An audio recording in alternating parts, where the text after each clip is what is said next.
What up, everybody, and welcome to a brand new episode of Dodgers Territory with Clint Pasillas. I am Alanna Rizzo. We are happy that you guys are here. Make sure you put your comments in the chat. I am certain that you guys have a lot that you want to say considering the road trip that just was. Before we get into that, though, don't forget, you guys, make sure you like us, rate us 5 stars, subscribe, all of the things.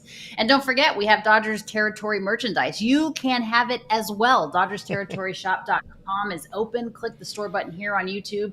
Support the show in style. Scott Akasaki, the Dodgers traveling secretary, will be joining us momentarily as a method of a palate cleanse because we have a lot of garbage in our mouth right now because of the recent road trip. Before we get to Scott Akasaki and what it entails being a traveling secretary for a Major League Baseball team, let's get to the big ticket. Let's do it. I tell you what, you said it best when we had our conversation earlier today, Clint. The Dodgers won one game on that road trip, and it felt like 10. Yeah, that was a much needed win on Sunday afternoon coming out of Baltimore.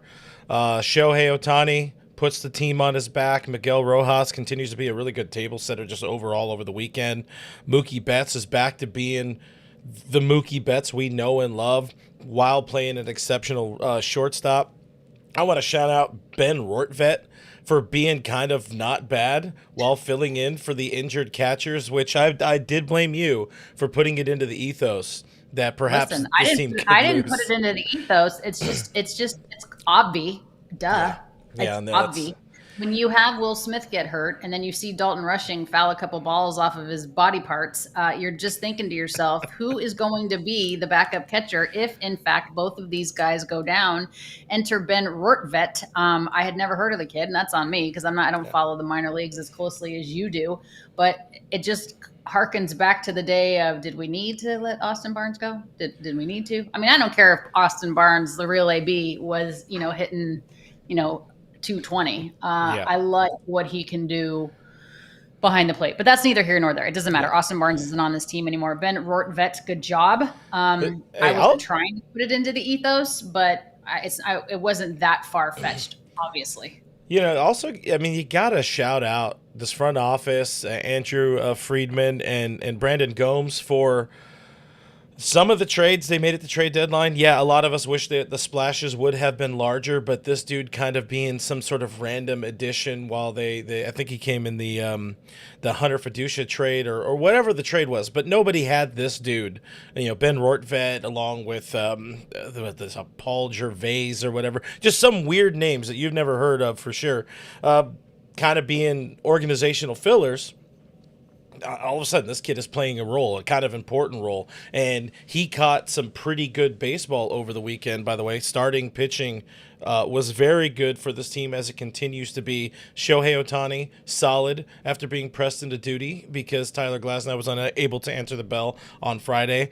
Of course, yesterday, our hero, Clayton Kershaw, plays a stopper once again, as he's done so many times in his Hall of Fame career. 10 wins on the season now.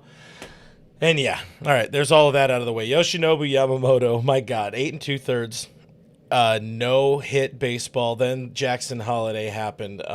We all experienced it. We all lived it together in our own way, Riz. What are your thoughts about that Saturday game? And how's your heart today still? My heart did hurt. And I know that you said that was rock bottom, and maybe it was. And maybe sometimes you have to hit rock bottom because the only way to go is up, correct? Yeah, my heart hurts because how in the world, I've never seen that before. At least I thought I hadn't seen it before. A team that's getting no hit 8 2/3 innings, and then they turn around and win the game. And of course, a lot of folks, because the internet is a wonderful thing, a lot of folks reminded me that I was actually in Pittsburgh when I watched Rich Hill throw a no-hitter into the 10th inning. The Dodgers didn't score at all to give him any sort of run support. And then the Pittsburgh Pirates in Pittsburgh ended up walking off the Dodgers in the 10th inning. I do remember that because my memory was jogged by our wonderful fans and viewers, but that did not hurt as much as what happened on Saturday night. And it was ironic too, because Jackson Holiday, I covered Matt and I covered Jackson, but whatever. Jackson Holiday And the Holiday family asked the Ripken family if he could wear number 7. And the irony of what happened when Jackson broke up the no-no on Cal Ripken Day, the 30th anniversary Mm-hmm. of 2131. It's just baseball writes itself, right? You can't make this stuff up. A couple of takeaways from that game that I will talk about when we lost on Saturday. My heart doesn't hurt as bad as it did, but it hurt really bad that day. Number one, Andy Pages. Again, I don't know what it's like seeing a ball come flying off the bat like that in center field at Camden Yards. But what I can see is what looked like not much of an attempt to field that ball. Maybe it was incredibly difficult. I don't know. I'm not saying he would have made it, but optically, it did not look like he made that great of an effort to field that baseball, especially since a no-hitter was going on, and especially since they had rattled off many, many losses coming into that game. And that's why I think, Clint, this loss hurt me more than the Rich Hill taking a no-hitter into the 10th and getting walked off by the Pirates several years ago. And the reason is, coming into that series, I would imagine we hadn't lost 5 games going into that game. Right? Yeah, I don't remember that series. Didn't feel as badly as what this loss felt like. I felt like I got kicked right in the teeth, right in the throat. And as I usually say, like, I'm going to rip out your jugular. That's what I felt like. It just felt worse. It felt badly. So Andy Pages not making what was perceived a very good effort. The way that Yamamoto pitched 8 2/3 was unbelievable. Here's another thing I take away from this. And I know everybody was screaming that Dave should have left Yama in the game. I disagree. And the reason I disagree is because he was already at 112 pitches. That's a career high. Obviously, to keep the no-no intact, you let him ride it, right? You keep him out there. But once that no-hitter is no longer in play, you got to take him out. And you would think, for God's sake, you would think that your bullpen could get one freaking out. Yeah. So this isn't on Dave. This is a situation where our bullpen is really struggling right now. And Trinan just did not have it, and Tanner hasn't had it for the majority of his time as a Dodger.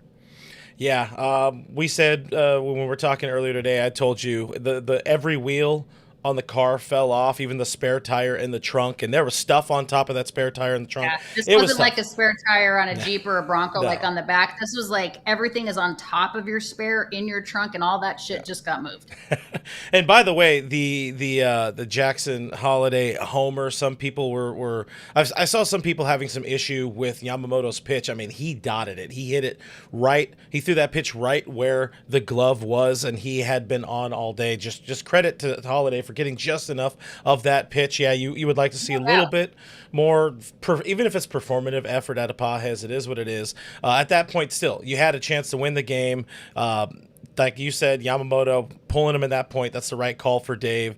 And then, Blake Trinan plainly did not have it. And I liked what Dave said after the fact. This is a dude who has pitched in every big moment for this team. You got to ride and die with Trinan. I question the Tanner Scott decision there just because, I mean, if he loses it, that's just more piling on his psyche, and he's already struggling so much. On the other hand, like we talked about earlier, I could understand you need to see what you have in this dude now before the postseason. So it was tough. Like I said, everything that could go wrong kind of went wrong. And then, it felt like rock bottom. Hopefully that was the lowest low point of the season for us, for this team moving forward. They felt very positive coming into that Sunday game. Thankfully, it translated into a win. One thing I want to talk about before we do a welcome Scott Akasaki, who was watching me say this part of it, and I'm going to complain about people online. So Scott, bear with me on that one. But one of the things I had posted online while people were reacting or overreacting to the loss, I will say, it was satire. It was a joke. If you don't understand it's a joke, I'm sorry. But jokingly, I had tweeted, sell the fucking team. Because, listen, my thought in that moment is like, what is the most absurd thing that I could think of to match the absurdity that I just watched on the field, that I was like, whatever, throw it out. People will understand it. Now, some of the mouth breathing, your reaction narcs, I like to call them, reaction police, whatever, they had their opinions. And you know what? I hate these kind of people who you don't talk to them, you don't interact with them ever.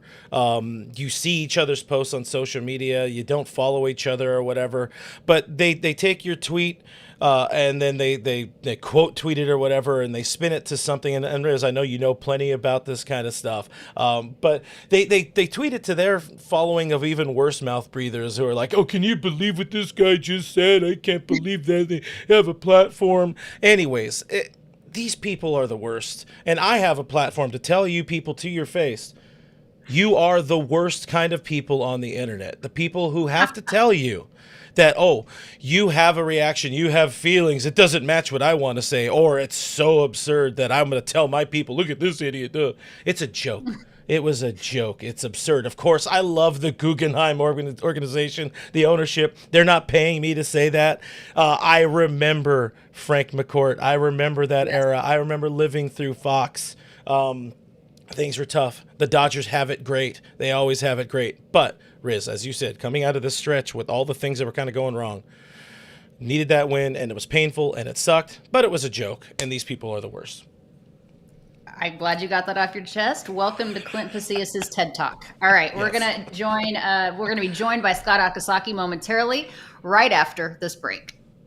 Football is back, and so is your shot at big wins with DraftKings Pick 6, the official daily fantasy partner of the NFL. Your game day instincts can score you real money fast. Here's the play. Just pick more or less on 2 or more player stats, from breakout rookies to elite QBs, and unlock the upside every snap brings. The better your calls, the bigger your payout. And here is the kickoff bonus. New DraftKings customers get $50 in bonus picks with just a $5 entry on your first pick set. This season, play your player instincts. Download the DraftKings Pick 6 app now and use code FOUL. That's code FOUL. Play just $5, get $50 in Pick 6 bonus picks. Make the call, ride the upside. In partnership with DraftKings Pick 6, the crown is yours. Gambling problem? Call 1-800-GAMBLER. Help is available for problem gambling. Call 888-789-7777 or visit ccpg.org in Connecticut. Must be 18 plus. Age and eligibility restrictions vary by jurisdiction. Pick 6 not available everywhere, including New York and Ontario. Void where prohibited. 1 per new customer. Bonus awarded as non-withdrawable Pick 6 bonus picks that expire in 14 days. Limited time offer. See terms at pick6.draftkings.com/promos. Okay, at least the Dodgers won a game. That makes for a happy flight home. And the guy that is in charge of all of those things is our friend and a guy that is incredibly gifted at his job, Scott Akasaki, the Dodgers director of team travel. To me, he's a traveling secretary. He threw on this director of team travel name to make him sound better than what he actually is. But Scott, hi. How are you, my friend? It is wonderful to see you. I want to start this conversation by asking you, in all of the times I've covered this team and watched this team, I've never known us to have to take a water taxi. And that's what happened in Baltimore. You have to take a bunch of water taxis over to get to the buses to get to Camden Yards. Take me through that whole scenario. What happened? Well, Alanna, it was an interesting situation. We were contacted by the Orioles about a month before, and they said, hey, there's going to be a huge bike race. So you may have to think about or rethink how you're going to get to the stadium that day. And one of their suggestions was, why don't you take water taxis over to the other side of the harbor and have your bus over there? So we kind of followed their lead, and it worked out. We contacted the Baltimore water taxi, not an ad, but they did great. And it worked out perfectly. So I'm very thankful. And it was a very unique way to get to the stadium. And potentially the first time in Major League history that a team took a boat to get to the stadium. I guess that's part of the job, huh? You have to be creative. You have to be resourceful. Is that the most difficult part of the job? Because listen, I'm somebody who plans some things here and there, parties, people coming over, and then I'm just drained and exhausted. I don't know how you do it for 162 plus spring training plus postseason and all that. What's kind of the worst part of the job? I think everything is really. I don't know if there's a bad part of the job other than, as Dodger fans um, know, the season's long, and so you have to be mentally and physically strong to go, approximately 200 games a year. Let me ask you this. So we had many conversations with friend of the program, Max Muncy. He appears on Foul Territory quite a bit, and we cannot wait to get him back. And thank goodness, I believe that is today.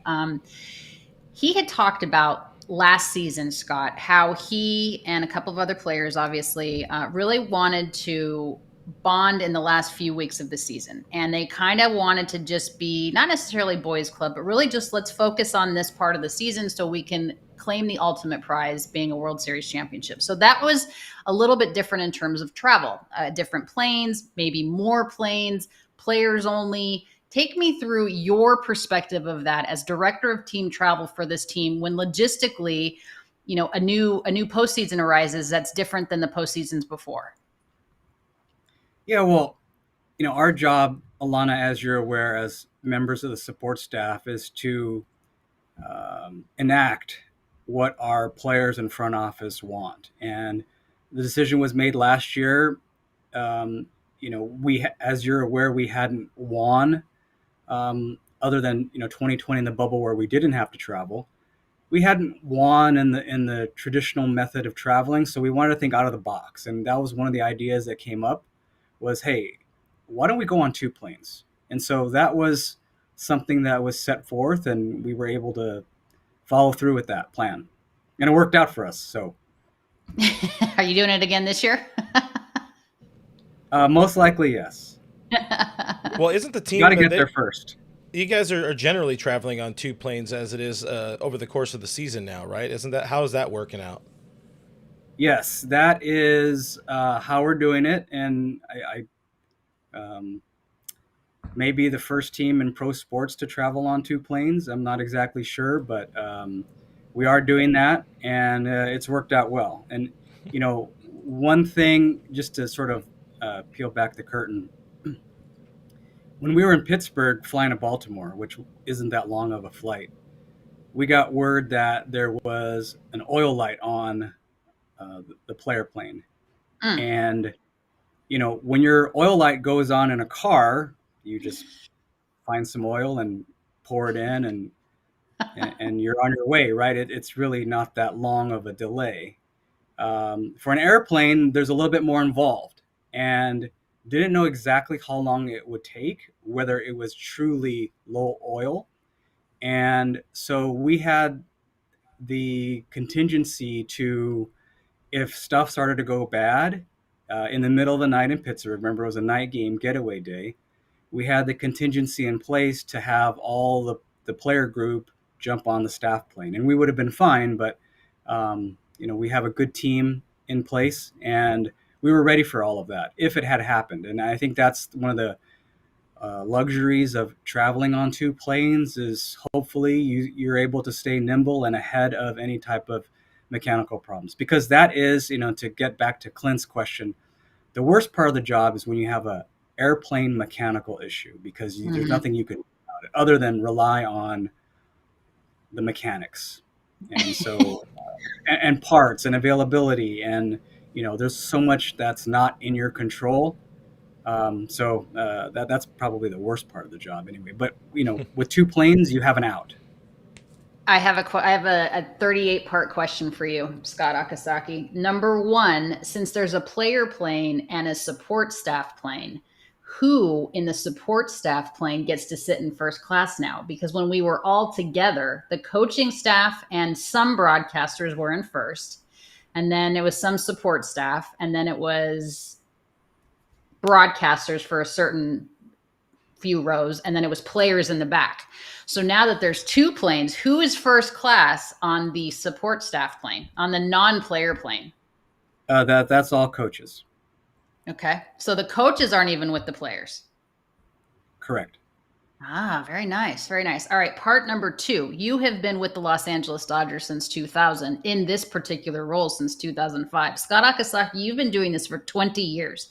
What is something that young Buck Akasaki would have done in 2005 that veteran seasoned director of team travel Akasaki would not do in 2025? Holy cow, what a loaded question.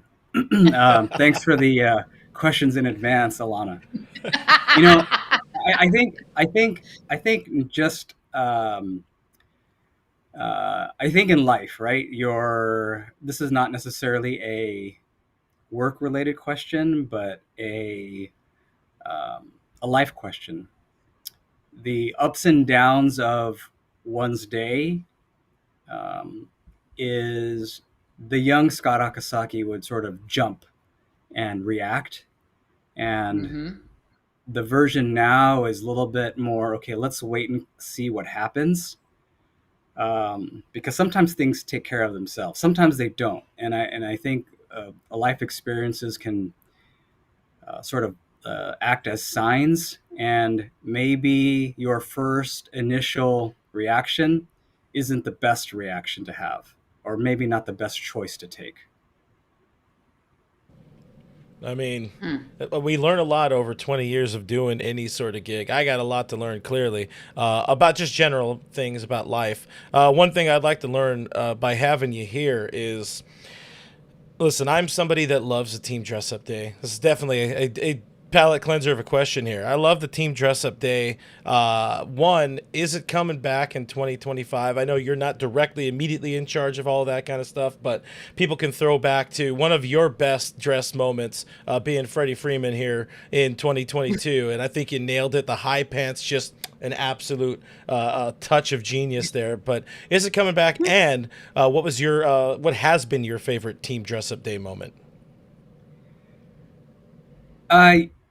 Well, the dress up day hasn't been decided. I don't know if we're going to do it. It is a lot of fun. It's certainly something that we can throw out there. And actually, we don't have that many flights left. So it is coming down to the wire. My favorite, personally for me, was being Mr. Chow from The Hangover.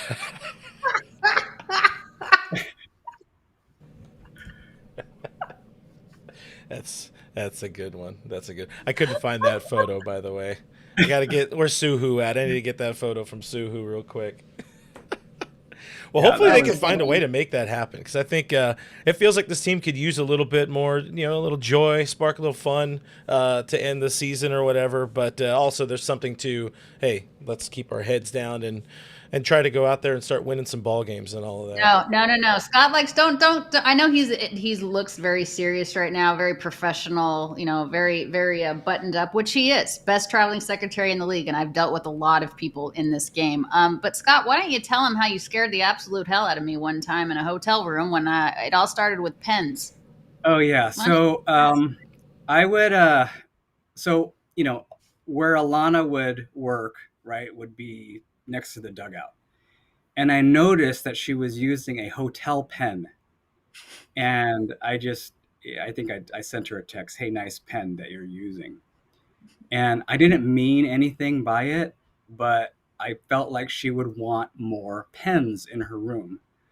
So I had one of the hotels load her room up with about literally 100 pens, and the staff had so much fun with it that they put an LA logo in pens on her bed, which was probably a little unnerving when I think about it. And then they kind of took it too far. I just meant for them to put maybe 12 pens in the room, It was not terrifying. 100 in a logo. So Apologies, It was Alanna. terrifying. Yeah, it was terrifying because I was like, first of all, why do I have 789 pens in my room? Second of all, why are they on my bed? Thirdly, why are they in an LA logo shit? Like, what kind of freak is following me around, knows where we're staying, got into my room, it was our director of team travel. That was the freak. That was the person that scared me. It was a yeah. Now that I think about it, probably not the best move.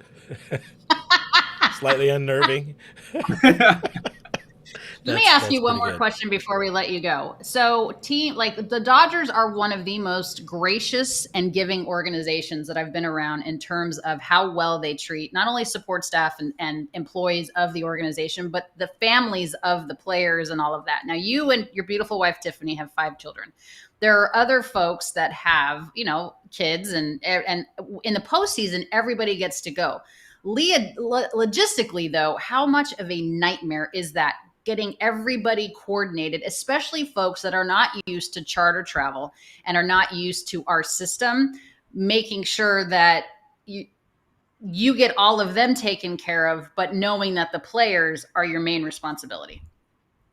Yeah, that's certainly challenging because your traveling party basically quadruples in size. And so what that means is your screening process takes longer, loading the buses takes longer, right? Everything becomes 4x, right? And your, simple thing like getting your keys and waiting for the elevator, and so your movement becomes 4 times as long. So once you're used to doing something very rapidly during the season, when you have about, let's say, 100 people, and now it goes to 400, and sometimes, not all the time, but sometimes kids don't necessarily cooperate with what the plan is. So things can go sideways at times. And so how do we do it? A little bit of patience, like many parents, and understanding. But then now what we've done with this 2-plane system is we're able to prioritize the players and get them moving out when they don't have to be necessarily tied to the slowness, for lack of a better term, of the family members. What a flex. Nothing says you have one hell of an ownership group than a team that takes 2 planes wherever the heck they want to go. Scott Akasaki, Director of Team Travel for your Los Angeles Dodgers. We appreciate you. Hell of a job, man. 25 years with the one organization is tough to do, and nobody does it better than you. Thanks for taking the time. We'll see you in the postseason. Thank you, Alanna. Thank you, Clint. I enjoyed being on. Appreciate you. All right, guys. Scott Akasaki will be right back with Last Licks right after this break.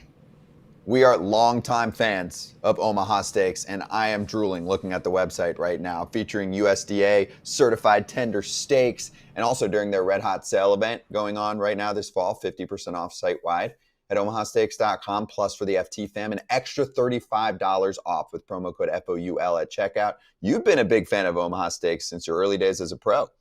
Brings me back to my low A-ball days, because we used to survive on this. We get a big order at the beginning of the year, cook them on our little electric grill, can of peas, some mac and cheese. That was dinner for 4. We survived off Omaha Steaks. It still has a special place in my heart. You thrived. Well, you guys ate like kings. Yeah. That's special. Get fired up for fall grilling with Omaha Steaks. Visit omahasteaks.com for 50% off site-wide during their Red Hot Sale event. And for an extra $35 off, promo code FOUL at checkout. 50% off at omahasteaks.com and an extra $35 off with promo code FOUL at checkout. See site for details. Dig in.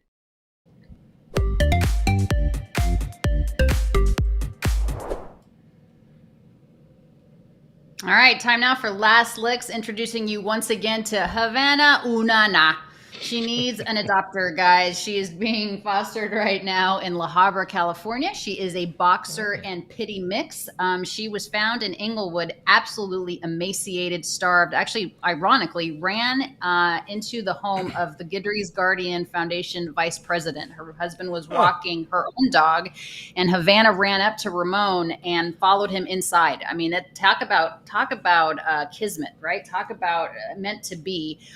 She was emaciated, starving. She's much better now. She's getting healthy. We love to see it. She's about 2 months out of being really available for adoption, but we're taking applications now. She's about a year old, and she'll be spayed in about a month. If you're interested in learning more about Havana Unana, check us out at guidrysguardian.org. Hit me up on my socials. All right, Clint, what's coming up on All Dodgers with Clint Pasillas? Well, I got a home game. Dodgers are back home thanks to our friend Scott Akasaki, so we'll probably be post-gaming for that one. Also, live post-game tomorrow here on Dodgers territory. She won't be here. I will be here, so hang out with us if you guys don't mind. But yeah, that's pretty much it. What I wanted to talk to you about, Alanna, is let's talk a little bit more about this team. Back home, you're playing the Colorado Rockies, 3-game series. This has to be a get-right series for this team, right? It has to be, but you can't look at it as an easy series because I say, oh, it's the Colorado Rockies. Well, we said that about the Angels. We said that about the Pirates. We said that about the Orioles. And the Dodgers got swept by 2 of those teams and lost 2 of 3 from the other. So This is not a team that you can overlook because albeit whatever their win-loss record is, they're still a major league team. So, yes, a get-right series, absolutely. But take the control back, right? Take the momentum back. Take the positivity back. I think it's important that this isn't, again, you're at home, you get the final at bat, you're coming off a good win, you're coming off of Clayton Kershaw, dominating performance. Let's get going again. Let's be the Los Angeles Dodgers that we know that we can be. Before we say goodbye, let's get in the super chat from Francisco Diaz.